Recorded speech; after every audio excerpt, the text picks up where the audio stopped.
Este amigo nuestro, el beato Juan de Palafox y Mendoza, obispo de Osma del Consejo de Su Majestad,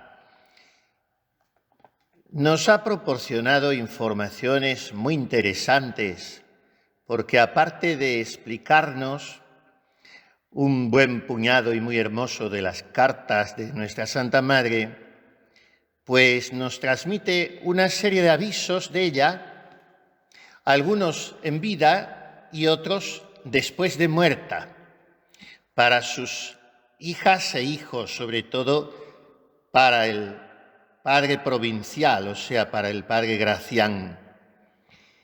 Y de estos avisos, al menos algunos resultan conocidos, por ejemplo, los famosos 4 avisos para los frailes y algunos otros, pero no son esa lista de avisos que solemos manejar, que están en las obras de la Santa Madre,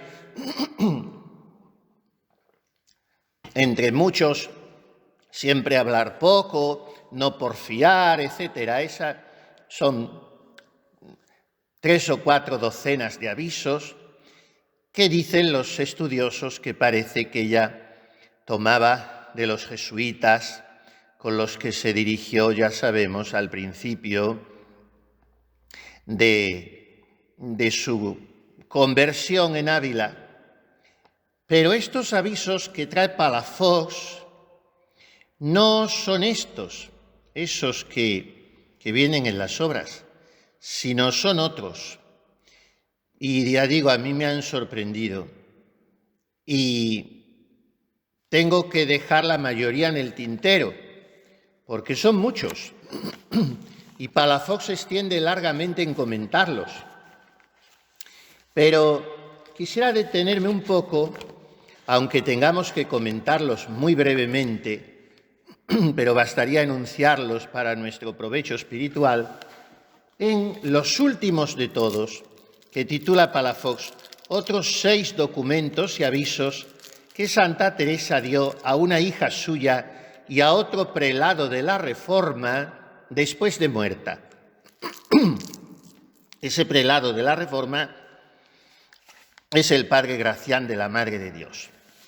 Y estos 6 documentos, en la colección que proporciona Palafox, son los últimos de todos. Con esto se acaba su libro, del 14 al 19, del aviso 14 al 19, 6 documentos. El primero dice,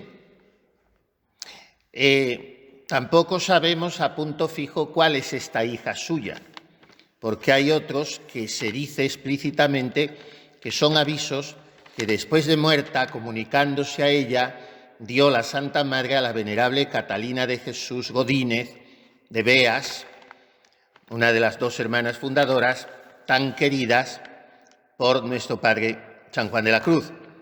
Pero estos 6, ¿quién era esa hija suya? Porque el prelado de la Reforma era el padre Gracián, por lo que vamos a ver. Es el segundo de estos 6 avisos. Pero el primero, de los que refieren las corónicas, dice Palafox, que dio Teresa de Jesús desde el cielo, es este. Ama más y anda con más rectitud, que el camino es estrecho. Así de sencillo es el aviso de la Santa Madre. Ama más. O sea, no te contentes con amar, sino que ama hoy más que ayer. Y si es que vas a vivir mañana, ama hoy un poco menos que mañana. Y cada día ama a Dios sobre todas las cosas. O sea, ámale más y más. Y en amando más, vuelve a amar más. Recuerda esto el verso de la Santa. Un alma en Dios escondida, ¿qué tiene que desear? Sino amar y más amar, y en amor toda encendida tornarse de nuevo a amar. Pues esto es El amor, cuando es crecido, no puede estar sin obrar, dice también en otro lugar. El amor no permanece estante, porque si el amor se acomoda en un punto, lo que hace es retroceder. El amor nunca dice basta. Entonces, en una vida consagrada, nuestro amor tendría que ser un increscendo permanente. Y en fuerza de ese amor que tenemos a Dios, un amor a las criaturas, desde ese prisma sobrenatural. Claro, el problema es que nos vamos naturalizando, nos vamos humanizando en el peor sentido de la palabra, porque el auténtico sentido de humanizarse es divinizarse. Pero vamos mirando cada vez más las cosas desde nuestros ojos. Entonces, esta persona es incompatible, la otra me produce un poco de celotipia, la otra es insoportable, se nos olvida lo que dice San Alfonso María de Ligorio, que la caridad es soportar al insoportable, y entonces voy tamizando todos mis sentimientos afectivos desde mi posición, desde mi angulatura. ¿Y qué pasa? En lugar de amar más, amo menos. Y andamos con menos rectitud al amar menos. Ama más y anda con más rectitud, que el camino es estrecho. Esta es la razón que da. Y explica Palafox: pasa la santa del amar al obrar y de la raíz al árbol y del árbol a la fruta. Como quien dice, ese amar, alma, reduce lo de amar a obrar, y ese obrar sea dentro del amar. Crezca la pureza del obrar al paso que crece en tu alma el amar. Sea un reloj concertado tu amar y tu obrar, y tal que el espíritu de este reloj sea el amar, y sea el obrar la mano que señale la hora y la calidad de tu amor. Las obras son la mano de tu reloj, que señalan su concierto, y como anda el espíritu allá adentro, anda la mano acá afuera. Malas obras, desconcertado reloj. Buenas obras, buen espíritu y reloj. Amor sin obras, más engaño que amor. Obras sin amor son cuerpo sin alma. Amor y obras componen toda la armonía, y música suavísima que alegra, recrea y entretiene los oídos de Dios. ¿Y cuál es la razón? Para amar más y para obrar con rectitud, que el camino es estrecho. Señor, serán muchos los que se salven, y Jesús nuestro bien no contesta más que inoblicuo: esforzaos en entrar por la puerta estrecha, porque angosta es la puerta y estrecho el camino que conduce a la vida.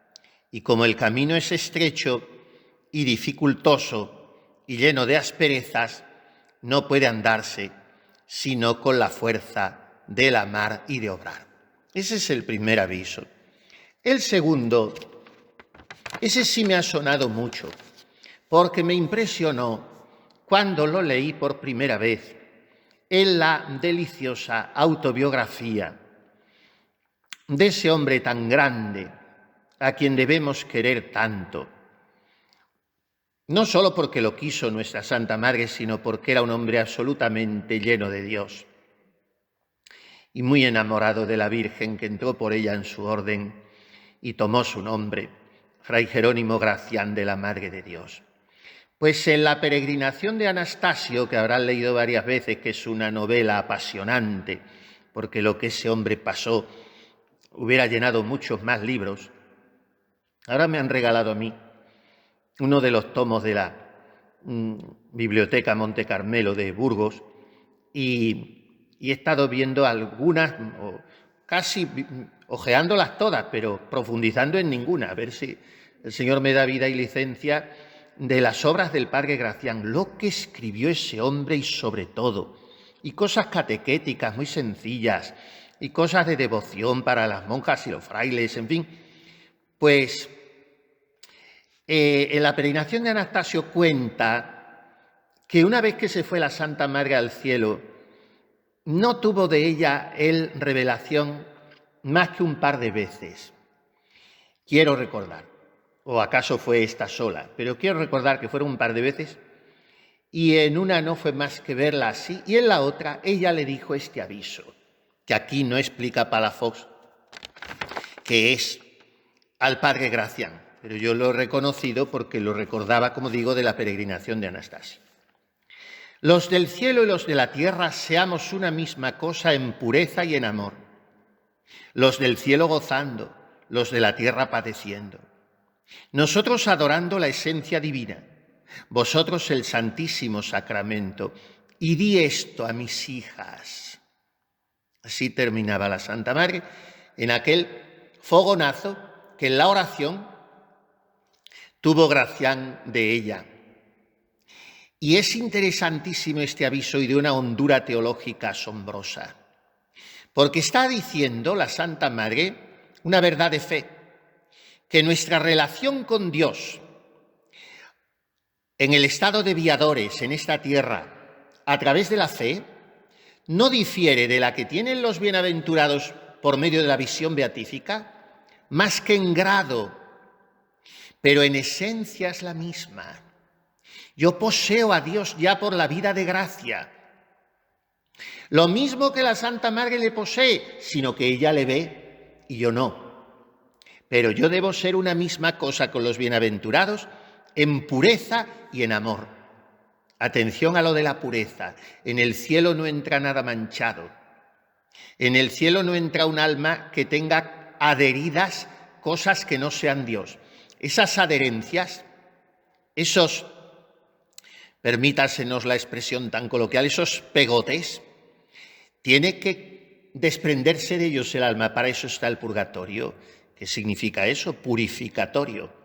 Entonces, ser nosotros con los del cielo una misma cosa en pureza y amor es trabajar en adelantarnos ese purgatorio ya aquí, porque los del cielo poseen a Dios gozando, nosotros los de la tierra padeciendo.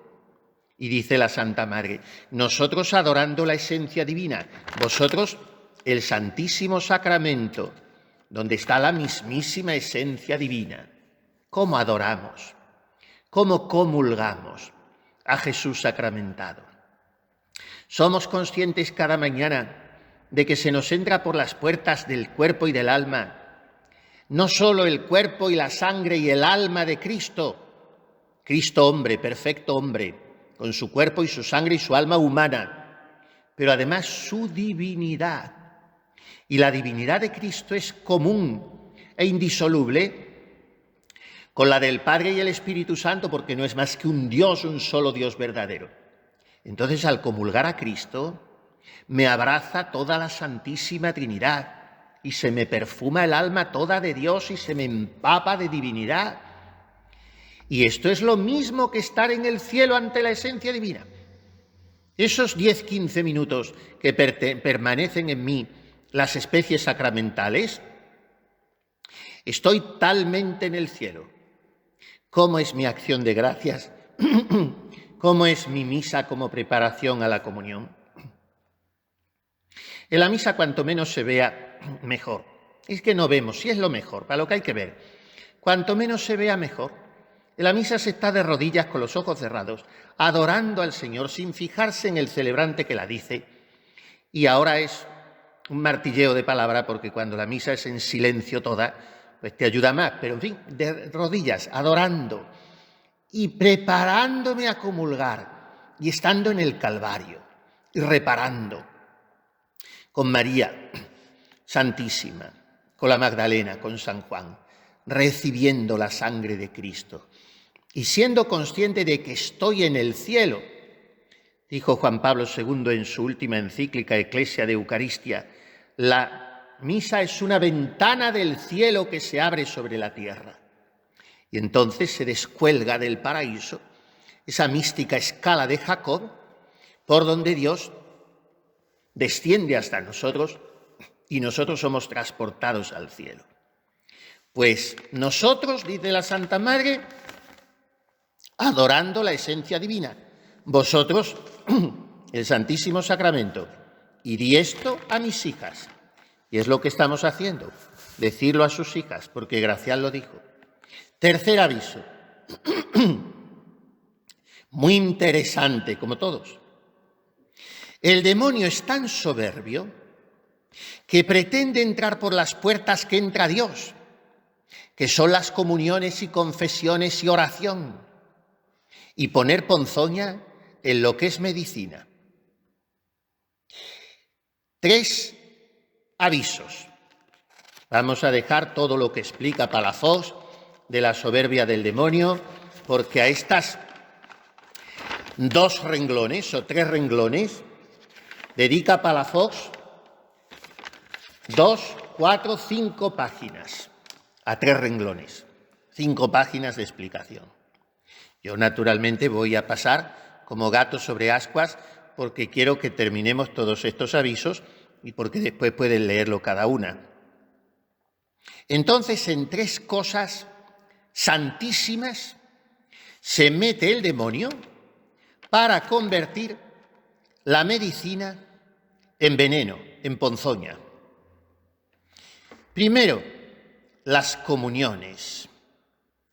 El sacramento eucarístico es manjar de vida y da todo a quien lo recibe dignamente, a quien le introduce en su pecho con temor, con disposición conveniente, con humildad, con pureza, con fervor. Pero el que lo recibe sin discernir, dice San Pablo, se traga su propia condenación. ¿Y qué hace el demonio para matarnos?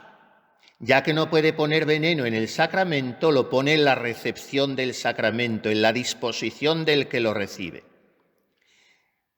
De manera que lo reciba sin temor ni reverencia. O sea, que no está el bien solo en recibir al Señor, sino en recibirlo como a Señor, como a Dios, como a esposo, como a padre, como a amigo, como a pastor, con la reverencia con que el siervo recibe en su posada al Señor, con la fidelidad de una esposa con su esposo, con el respeto de un hijo con su padre, y no recibirlo así, recibirlo atolondrada, negligentemente, rutinariamente, es recibirlo ofendiéndole. Y entonces el demonio ha puesto en lo que es santísimo, en vez de medicina, veneno. Segunda medicina donde el demonio pone la ponzoña. Primero las confesiones, las comuniones. Después las confesiones. Y entonces, ¿qué hace el demonio? Pone un candado en los labios para que quien se confiesa, ya por vergüenza desvergonzada, dice Palafox, ya por pereza, ya con otros distraimientos, le tiene cerrados los labios. Y siendo su remedio que el pecador se confiese y que sea con dolor y contrición o verdadera atrición, llévalo a confesar sin contrición, sin atrición, ni dolor. Y por tanto, sin propósito de la enmienda. No así, no almas, la confesión sea clara, pura, verdadera, penitente y dolorosa. El ir a este sacramento con dolor, con temor santo, con contrición perfecta, con propósito constante de no volver a ofender a Dios, decir limpiamente lo que impuramente obraste. A tu Padre hablas, a tu Dios, a quien derramó por ti su sangre, a quien desea más que tú tu remedio, a quien sabe ya al decir aquello que comiste al pecar. El mismo que se halló viéndolo cuando pecabas y donde pecabas, lo está oyendo donde lo confiesas. No mires tanto al sacerdote cuanto a Dios que se representa en el sacerdote. No sé por qué las monjas todas han dejado la fórmula para empezar a confesarse. El confesor lo agradece un poco porque se abrevia la confesión, porque como hoy todas se confiesan gastando mucho más tiempo del que se debe, porque ya decía la Santa Madre que estaba muy contenta porque en Beas se confesaban todas en media hora, y hacemos de la confesión nuestros parlamentos, desahogos, y entonces a veces falta en esto formación, y había esa fórmula. Reverendo Padre, a Dios nuestro Señor y a vuestra reverencia que está en su lugar, confieso mis faltas y pecados. Me acuso en primer lugar de la falta de disposición con que vengo a recibir este santo sacramento, ya por no haber hecho suficiente examen, por no haberme excitado al dolor o no haber formado el propósito con la perfección de vida. Además, si alguna de mis confesiones pasadas hubiera sido nula, es mi intención revalidarlas en esta. En esa fórmula está dicho todo. Me acuso en primer lugar de falta de disposición, porque ni hago suficiente examen. Si el examen de las 2 veces al día, mediodía y la noche, está bien hecho, estamos preparados en cualquier momento para confesarnos. Por no haberme excitado al dolor, eso es lo más importante de todo. No tanto el examen, que no se me olvide decir, que a ver cómo lo digo, que en este orden, que en el otro, sino dolor de corazón. Eso es lo que purifica. Y si no es de contrición, que lo sea de atrición. O por no haber formado el propósito con la perfección de vida. Y la fórmula esa es tan buena que dice, además, si alguna de mis confesiones pasadas hubiera sido nula, y no es difícil que lo haya sido, si no se llevaba dolor de los pecados. Si era sencillamente una cosa rutinaria, formularia, no.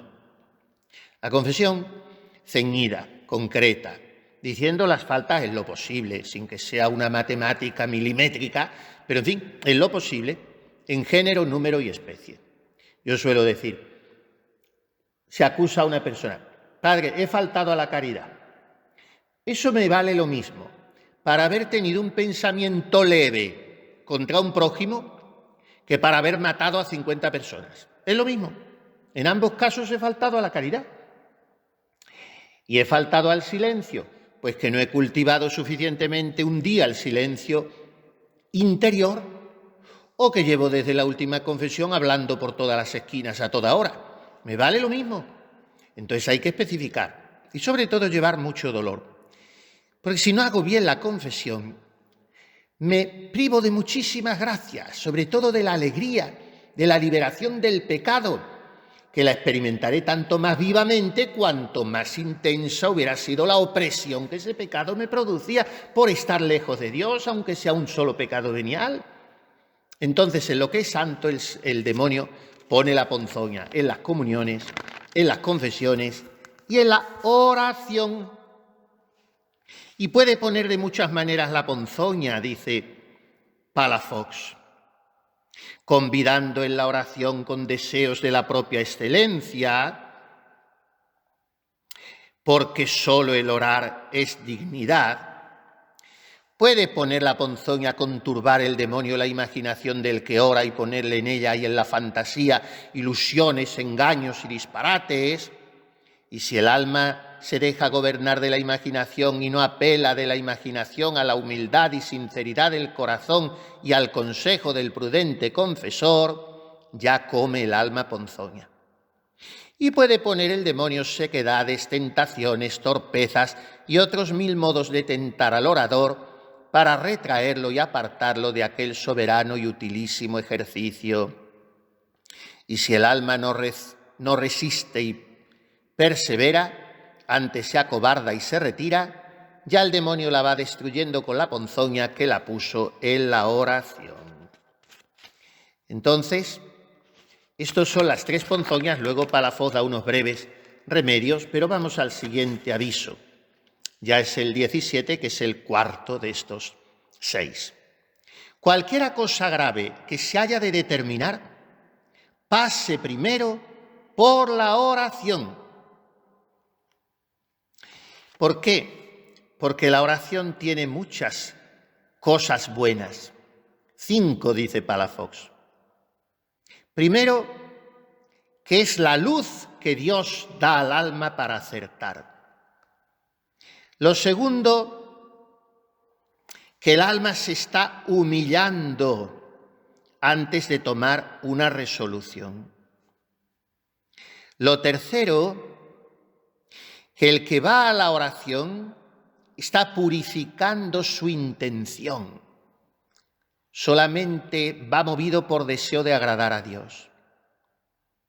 Lo cuarto, porque el que va a la oración no es posible que ya que no acierte con lo mejor, dé por lo menos en lo malo. No dará en lo malo, aunque no haga quizá lo mejor por su torpeza, pero no hará una cosa mala. Y lo quinto, porque el que va a la oración lleva la ventaja del pensar en el negocio que va a resolver. Y gran cosa es para acertar el meditar, pensar, premeditar y discurrir sobre la resolución del negocio. Y reconozcamos que muchas veces la oración es en nosotros, los profesionales de la oración, un segundo, tercero, cuarto movimiento. Nos viene un negocio, una preocupación sencilla, diaria, cotidiana, y te alteras, te inquietas, te preocupas, a ver cómo esto lo voy a resolver, qué voy a decir. Y ya después, cuando te ves agobiado, dices de medio lado un Sagrado Corazón de Jesús en vos confío. Pero no es lo primero. Entonces, cualquier cosa grave que se haya de determinar, pase primero por la oración. Quinto aviso de los 6, que es el número 18 en Palafox. Con el favor de Dios, me parece que los vamos a poder despachar todos. Procúrense criar las almas muy desasidas de todo lo criado, interior y exteriormente, pues se crían para esposas de un rey tan celoso que quiere que aun de sí mismas se olviden. Hemos hablado mucho estos días, al hilo de las cartas de la Santa Madre, sobre todo a su carísima María de San José, del amor de unas con otras, porque es lo principal, porque sin eso no hay nada. Y el amor de unas con otras es una de las 3 condiciones que pone la Santa Madre para la vida de oración al comienzo del camino de perfección. Cuando todos esperamos que va a dar un método de oración, lo que da es 3 indicaciones sencillísimas para 3 virtudes. Y esta la pone la primera. Amor de unas con otras. Y hemos hablado, como digo, estos días largamente. Segunda, desasimiento de todo lo criado. Y tercera, humildad verdadera, que aunque la digo a la postre es la principal y las abraza a todas.